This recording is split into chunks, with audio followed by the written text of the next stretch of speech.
অজ্ঞানতিমিরান্ধস্য জ্ঞানাঞ্জন শলাকয়া চক্ষুরুন্মিলিতং যেন তস্मै শ্রী গুরবে নমঃ।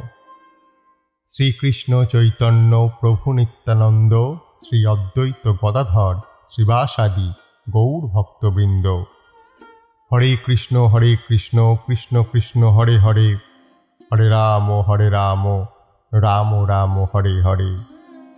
মায়াপুর শ্রী চৈতন্য মঠ ব্রজপত্তন এই ইউটিউব চ্যানেলে আপনাদের সুস্বাগতম।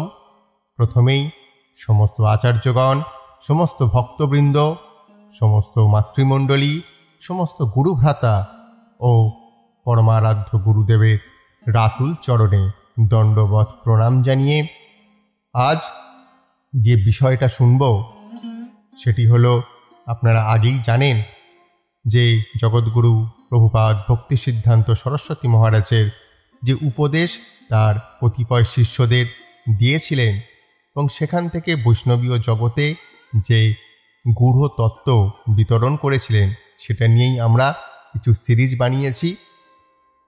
সেই উপাখ্যানগুলি ভিডিও আকারে আপনাদের সামনে উপস্থিত করার একটা প্রয়াস করছে মাত্র।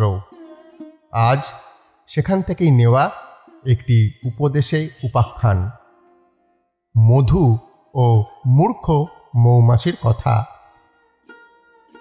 একটি মৌমাছি এক স্বচ্ছ বোতলের মধ্যে মধু দেখিতে পাইয়া ওই মধু আস্বাদন করিতে ইচ্ছা করিল। মধু যে একটি কাঁচের আবরণে আবৃত আছে, মূর্খ মৌমাছি তাহা না জানিয়া মধু পান করিবার জন্য পুনঃ পুনঃ চেষ্টা করিতে লাগিল। অবশেষে বোতলের উপর বসিয়া মনে করিল সে সত্য সত্যই মধুর আস্বাদন লাভ করিয়াছে। বস্তুত মৌমাছিটির মধুর মিষ্টতা আস্বাদন করা দূরে থাকুক, মধু স্পর্শও করিতেই পারিল না, কেবল বঞ্চিতই রহিল। জগতের প্রত্যক্ষবাদী ব্যক্তি ও প্রকৃত সহজিয়াগণ প্রেমরস আস্বাদন করিয়াছে মনে করে, বস্তুত তাহারা অপ্রাকৃত রসের কোনো সন্ধানই পায় না। আধুনিক কালে কেহ কেহ শ্রীকৃষ্ণের লীলা কীর্তন, চণ্ডীদাস, বিদ্যাপতি প্রভৃতি মহাজনগণের গান শ্রবণ কীর্তন করিবার অভিনয় করিয়া মনে করে যে তাহারা শ্রীকৃষ্ণের অপ্রাকৃত প্রেমরস আস্বাদন করিতে পারিয়াছে। বস্তুত ইহারা শ্রীকৃষ্ণ লীলা বা অপ্রাকৃত রসের কোনো সন্ধানই পায় না। কালা পাহাড়ের ন্যায় কোনো বিধর্মী ও অত্যাচারী ব্যক্তি ভগবানের শ্রী বিগ্রহ ও শ্রী মন্দির বিনাশ করিয়া ফেলিয়াছে মনে করিতে পারে, কিংবা কোনো আধ্যাত্মিক তথাকথিত ধর্মপ্রচারক শ্রীমদ্ভাগবত, শ্রী গীতাদি গ্রন্থের মধ্যে অনেক গলদ বাহির করিতে পারিয়াছেন বলিয়া মনে করেন। রাবণও সীতাকে হরণ করিয়া ভোগ করিবে মনে করিয়াছিল। বস্তুত ইহারা ওই সকল বস্তু স্পর্শ করা দূরে থাকুক, দর্শন করিতেও পারে নাই। রাবণ ছায়া সীতাকে হরণ করিয়াই শ্রী রামচন্দ্রের লক্ষ্মীকে হরণ করিয়াছি এইরূপ মনে করিয়া মন কলা খাইয়াছিল।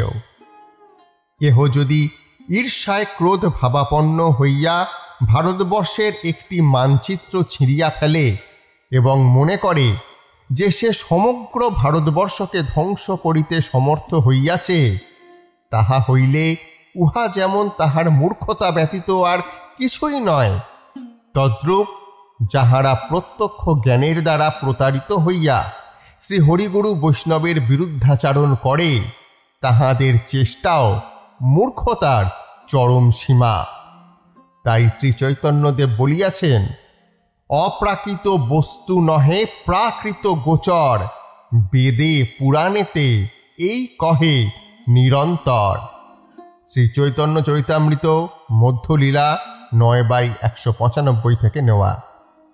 এই শিক্ষাটি ছিল শ্রীল ভক্তি সিদ্ধান্ত সরস্বতী গোস্বামী প্রভুপাদ মধুমক্ষিকার ওই উদাহরণের দ্বারা শিক্ষা দিয়েছেন। আর এই ভিডিওটি বা এই উপাখ্যানটি ভিডিও আকারে আপনাদের কাছে পৌঁছে নিয়ে আমাদের তো ভালো লাগলো। আপনাদের কেমন লাগলো অবশ্যই কমেন্ট সেকশনে জানান।